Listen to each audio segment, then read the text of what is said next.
Lapitan natin yung kuha dito mga kabayan, falls. Ang ganda ng tubig mga kabayan, no? Pakinggan nyo yung tunog ng tubig, napaka-relax. Woo! Medyo napataas na tayo mga kabayan. Mayroong mga sundalo mga kabayan, no? Naglalakad.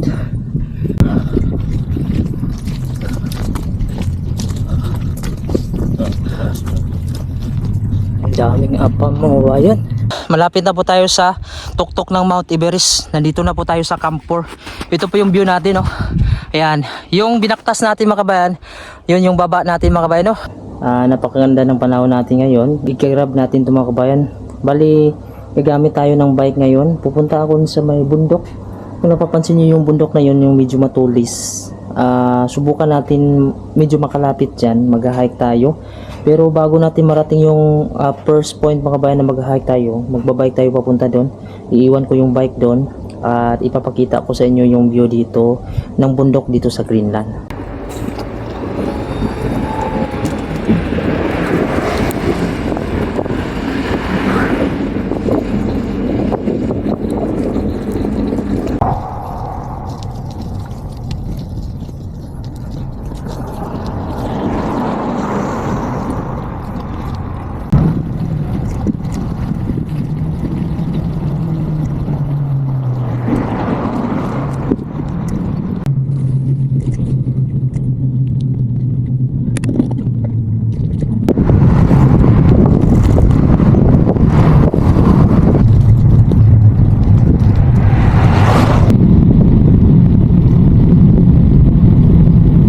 Mayroong mga sundalo mga kabayan, no? Naglalakad. Bilisan natin para makita nyo mga kabayan. Ito yung mga sundalo dito.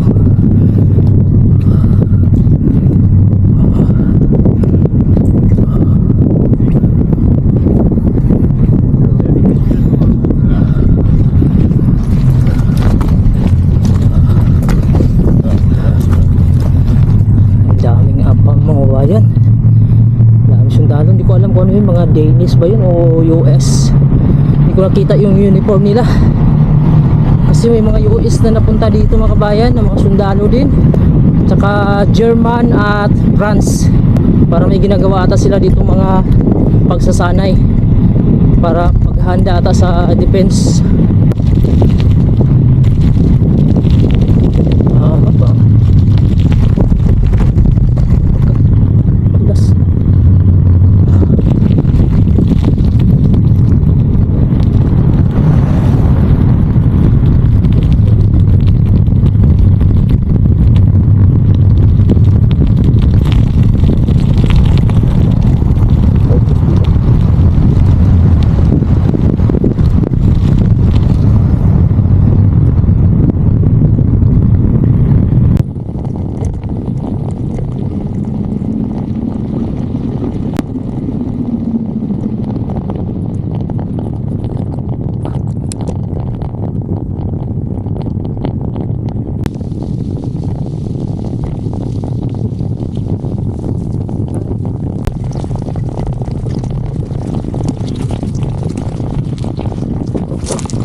Hello po mga kabayan. So ngayon nandito na tayo sa starting point kung saan aakyatin natin itong bundok na ito. Samahan nyo ako mga kabayan. Ipapakita ko sa inyo yung view dito sa lugar ng Greenland. Nagiyelo pa yung bundok pero subukan nating mag-hiking mga kabayan. Umpisa dito. Tara, samahan nyo ako. Umpisa na po tayo sa pag-hike. Dala pa rin natin itong helmet na to, no?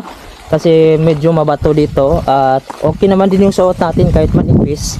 Medyo malamig-lamig lang dito konti mga kabayan kahit papaano kasi mayroon ditong mga yelo, may mga snow pa na hindi natunaw pero may sikat ng araw, mag alas 8 na po ng gabi at dito na po tayo mag-uumpisa na aakyat.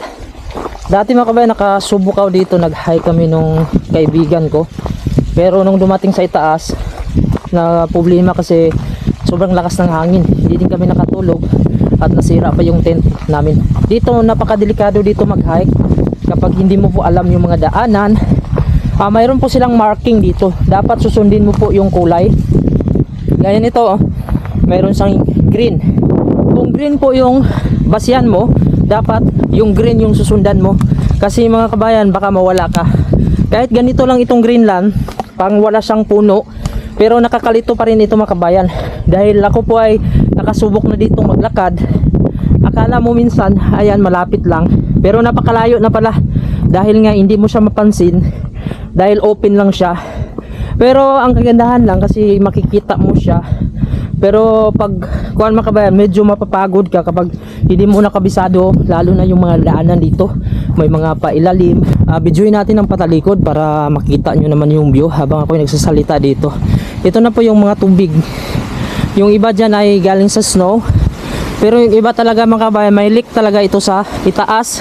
So napakaraming lake po dito. Ang makikita natin mamaya, pwede nating mainom yung mga tubig.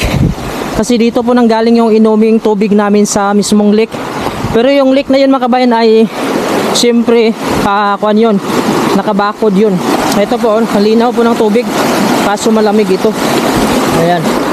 So medyo madulas lang ito mga kabayan kasi may mga lumot-lumot. Ayan po isa itaas ang Agos. Na may mga salubong tayo dito, nag-hike, nag-isa din, mag-isa lang din siya. Ayan po.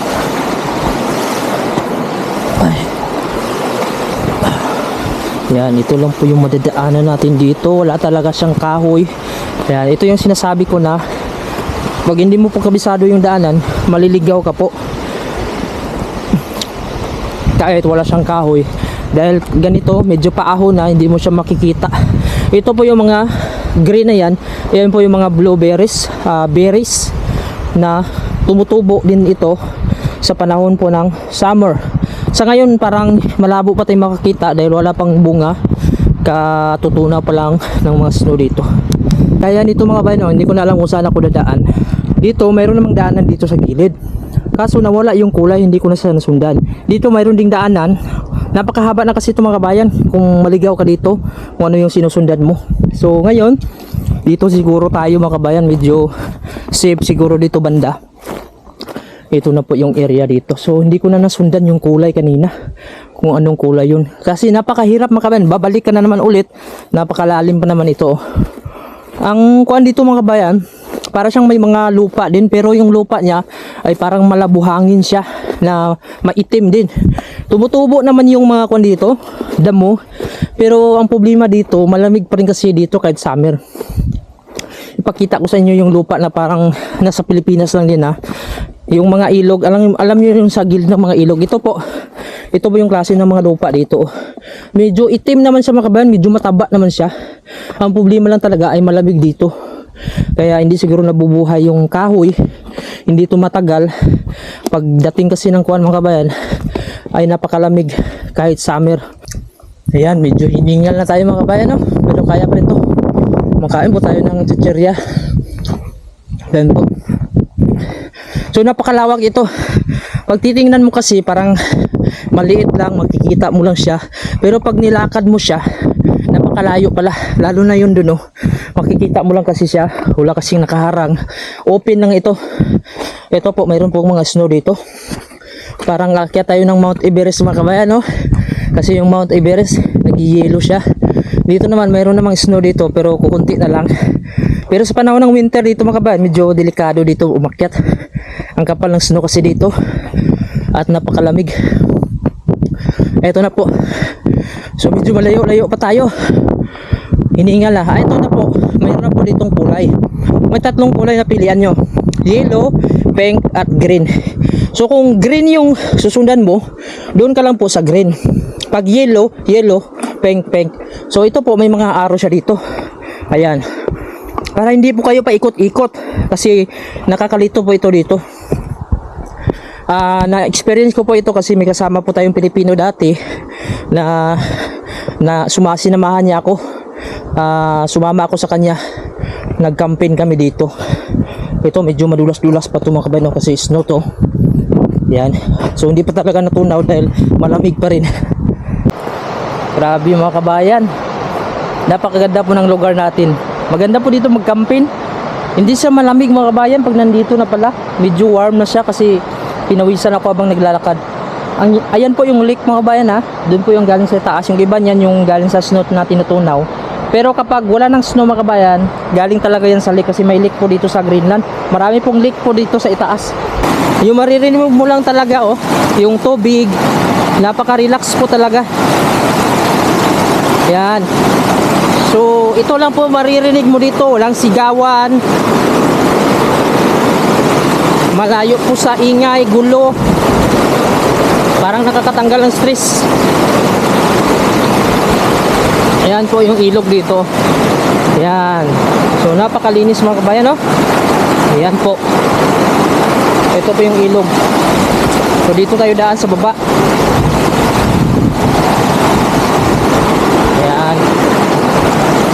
Oho. Yeah. Grabe mga kabayan, ang ganda ng ilog dito at saka ang linis. Kung napapansin nyo, sobrang linaw. At hindi ako nilalamig mga kabayan, parang pinapawisan tayo. Ayan po, patuloy po tayo sa paglalakad hanggang marating po natin dun sa itaas. Gusto ko ipakita sa inyo mga kabayan yung view talaga dito sa Greenland. Actually mga kabayan, ako na tao ay hilig ako sa mga mountain climbing, hiking, mga ganito po. Kasi sanay po ako sa bukid, sa bundok. Naalala ko dati mga kabayan, yung bahay namin ay malapit siya sa mga maraming kahoy, mga punong kahoy. Kasi lumaki po ako sa bukid or bundok na malayo po kami sa city, malayo po kami sa bayan. Grabe mga kabayan, yung buhay pala talaga ng tao, no? Mag-iiba talaga pala siya, depende sa kung anong gusto niya sa buhay niya, kung ano yung marating niya. Kahit mahirap pala yung buhay, kapag yung tao magsumikap ka, may mararating ka pala talaga. Hindi ko naisip mga kabayan, no, na dadalhin ako dito sa lugar na ito, Greenland, tapos makasama ko yung pamilya ko. Ito yung Greenland ay malaking tulong sa buhay ko dahil ito ay nagbigay sa akin kung paano po ako nakapatayo ng bahay, nakabili ng mga lupa, tapos nabigyan ako ng pagkakataon na makasama ko yung pamilya ko. At nagpapasalamat ako sa Diyos. Siguro mga kabayan, dahil sa hirap din ng buhay, ito po yung madadaanan natin, no? May ilog na naman. Ayan, ito po yung dinaanan namin dati ng kasama ko. Kaya hindi ko po malilimutan dito. Ayan. So dapat dito. Ito basak lang. Grabe yung tubig. Ang linis ng tubig. Ayan. So yung hirap mga kabayan, yun yung isa sa kuwan talaga nagbigay sa akin ng motivation na ayaw ko na sa ganitong buhay. Ako kasi na pagkatao mga kabayan, medyo mataas yung pangarap ko sa buhay. At hindi ko po inasahan na may mga bagay ngayon na medyo nag-iba sa akin. Dati yung maalala ko pa yung bahay namin, yung kuwan pa lang, yung nipa, yung takip. Tapos sa itaas, kugon. Tapos mga kabayan, nung may pera na kami, nagkaroon kami ng bubong na alam mo yung yero na manipis. Pag tuwing malakas yung ulan, nagpe-prepare na yung mama ko niyan. Minsan pag inabot ng gabi, nagpe-prepare na siya yung mga palanggana, balde. Kasi ang ginagawa niya, sinasandok, ang sandok ba yan? Salod sa amin mga kabayan. Nilalagay niya dun sa may tulo. Tapos kami natutulog dikit-dikit lang. Tapos yung mga tumatalsik sa mukha namin, sa gilid. At yung bahay namin ay open lang mga kabayan. Kawayan, nipa. Yun, maalala ko dati yung maliit pa ako. Kahit nung nag-aral na ako ng college mga kabayan, no, ganun pa rin yung bahay namin. Nakakuan kami, medyo simento na, pero yung bubong namin nagtutulo pa rin. Kaya yun ang masasabi ko mga kabayan, no. Ayan po, madadaanan natin. Pansinin nyo lang po yung view natin. Ito po, ayan. So medyo malayo-layo na po yung madadaanan natin. Yung lumang bahay namin dati mga kabayan, no, yung sinasabi ko na kapag natutulog kami, maraming tulo, maraming mga balde, palanggana nilalagay yung mama ko. Tapos umiiwas kami dun sa tulo para hindi kami mabasa, para makatulog kami. Doon nag-umpisa mga kabayan yung nangarap kami ng kapatid ko. Lahat kami, sabi ko, kailangan ko talaga magsumikap sa buhay para makaalis tayo dito sa kahirapan. Actually mga kabayan, mayroon naman kaming lupa, pero hirap pa rin yung papa ko Yung pananim kasi sa atin mga kabayan, medyo talagang walang income talaga. Maka-income ka pero halos ibayad mo lang sa utang. Yung sa fertilizer pa lang mga kabayan, ang laki na ng gastos ng papa ko, pang abono, tapos mga patrabaho pa sa tao. Minsan kami na lang nagtatrabaho kasi malulugi ka na. Wala kasing suporta sa Pilipinas sa atin yung agriculture. Hindi kagaya sa ibang lugar, no? Gaya ng mga New Zealand, Switzerland, yung farmer doon mga kabayan ay malaki yung kinikita. Kaya yun yung isa sa dahilan na naisip namin na magkapatid na mag-aral talaga kami. Sa awa ng Diyos mga kabayan, no, ngayon hindi man ako nagmamayabang. Yung bunso namin, ako yung nagpaaral noon.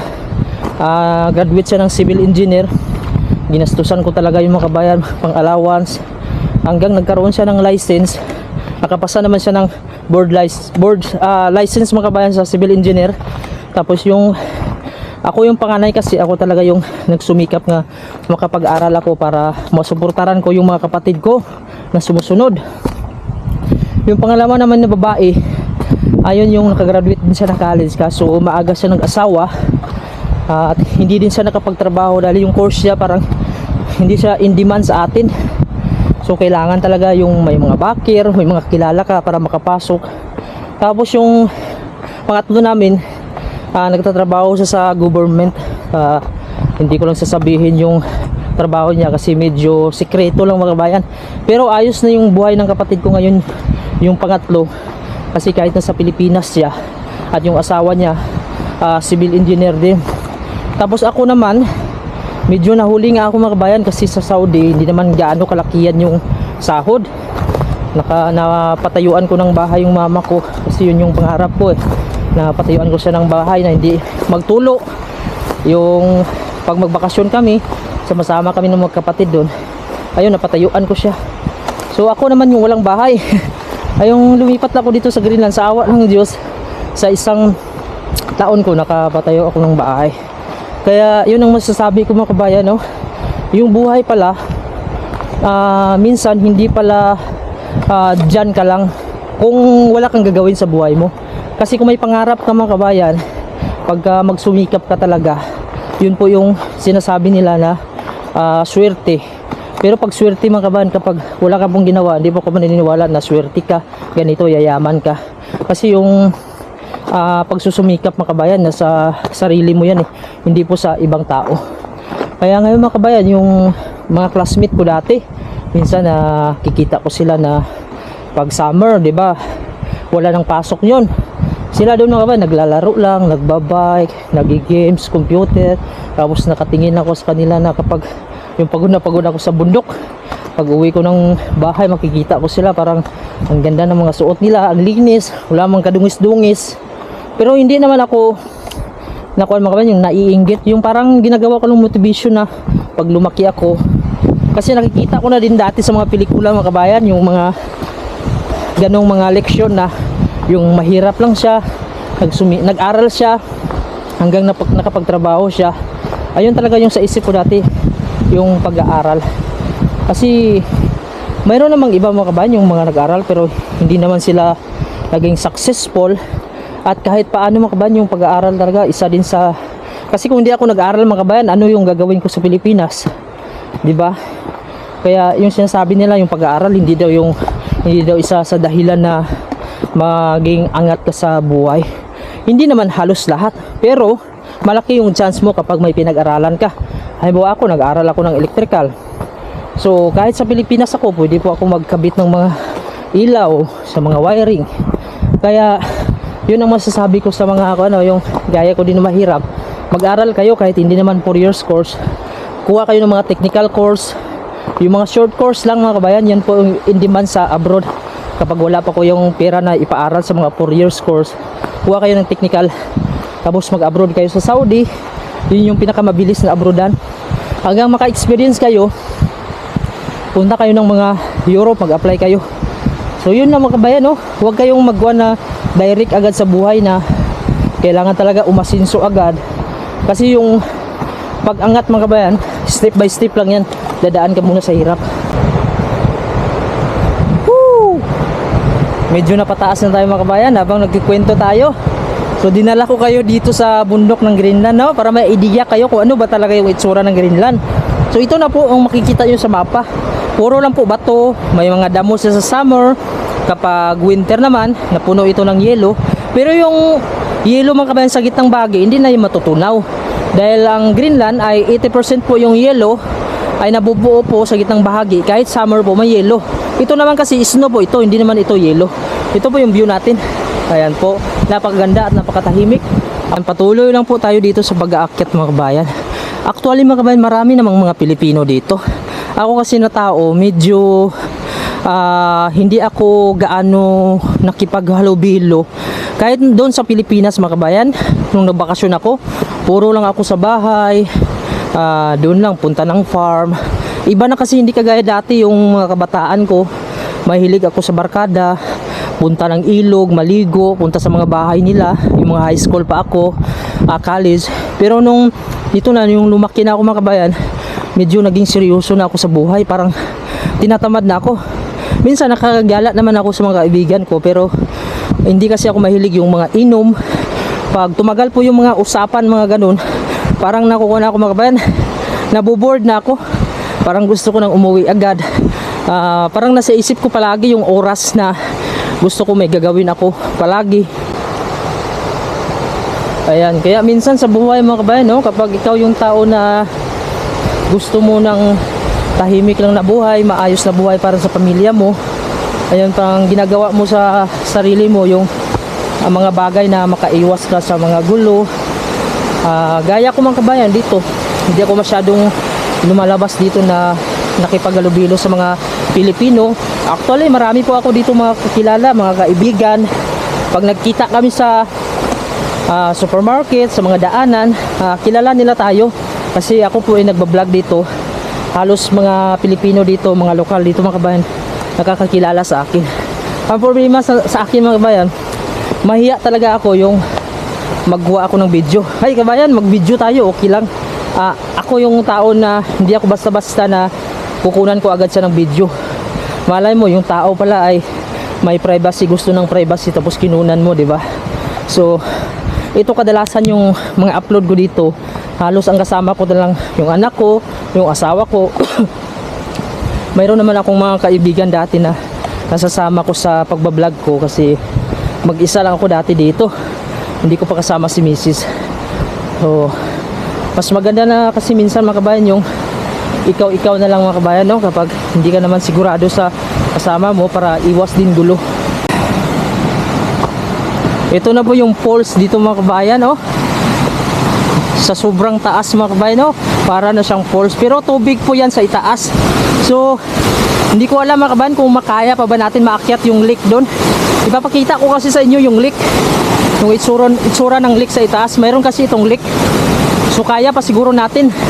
Medyo pinawisan tayo mga kabayan dahil yung katawan ko ay napagod at warmer po yung suot natin.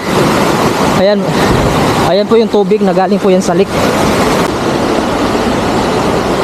Lapitan natin yung dito mga kabayan, falls. Tingnan natin yung tubig. Ayan po, napakatahimik.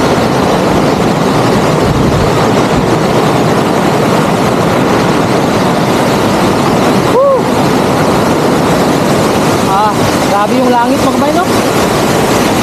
Akyat na tayo. Yung tuhod natin mga kabayan parang umaabot na sa dibdib natin dahil sa sobrang tarik na o paahon. Ito na po yung kulay na susundin natin. Yan po yung yellow na may pink. So diretso tayo dito. Hala, medyo grabe talaga yung daanan dito mga kabayan. Kung wala ka pong training dito mga kabayan, hindi ka po pwede dito mag-akyat. Dahil bawal po dito yung may mga sakit sa puso at yung nagka-cramps po, lalo na pag mag-isa ka lang, ay wag ka pong basta-basta pumunta dito. Dahil malayo pa po yung city at walang makakita sa iyo dito at kailangan mong mag-ingat dahil yung mga daanan dito at mabato at yung gilid natin, ayan po, pangpang na po yun. Pag ikaw po ay mahulog dyan, sigurado mga kabayan, napakadelikado. Medyo may ice pa dito mga kabayan, oh, may yelo pa. So kailangan nating mag-ingat. Tingin tayo sa dinadaanan natin na naapakan. Dahil mag-isa lang tayo dito. At delikado mga kabayan. Ito po, yelo na po inaakakan natin. Ayan. So ito po yung kulay. Magkasama po sila. Ayun po. Medyo patarik. Grabe mga kabayan. Nakapagod na. So yung dinaanan natin mga kabayan mula doon sa baba. Oh. Ano? Yung may tower na yun. Tapos yung aakyatin pa natin. Ito pa. Yan. Napakaahon dito. At napakahirap. Maraming snow. At yun. Tarik na tarik mga kabayan. Yung aakyatin natin sa taas. Gusto ko kasi makita yung lake dito. Ipakita ko sa inyo. Parang walang katapusan mga kabayan. Halos pare-pareho lang yung itsura. Snow, bato, mga damo. Ayan po. Wala kasing palatandaan dahil wala siyang mga punong kahoy. At eto, napakatarik. Yung mga bato niya mga kabayan, no? Halos pare-pareho lang yung kulay. So yung sinusundan ko dito, yung mga kulay lang na may mga pintura. Ayan po, gaya po nito. May yellow po siya. Color yellow. So doon ka lang sa yellow para hindi ka mawala pag pabalik mo, ganun din. Ayan po. Nakapakakapal pa ng snow dito. Ayan mga kabayan, no choice tayo kundi dadaan tayo dito sa snow. Ito po yung ating madadaanan ngayon dahil yung daanan dito ay puro na balutan ng snow. Kaya kailangan nating tumawid para ito kasi ang shortcutan mga bayan, no? Ayan, malapit na po tayo sa lake. Ito po mga kabayan, may mga snow pa rin dito, makapal pa rin. So sunod lang tayo dito sa dinaanan nila. Ito po, kasi may mga part dito mga kabayan na medyo malambot.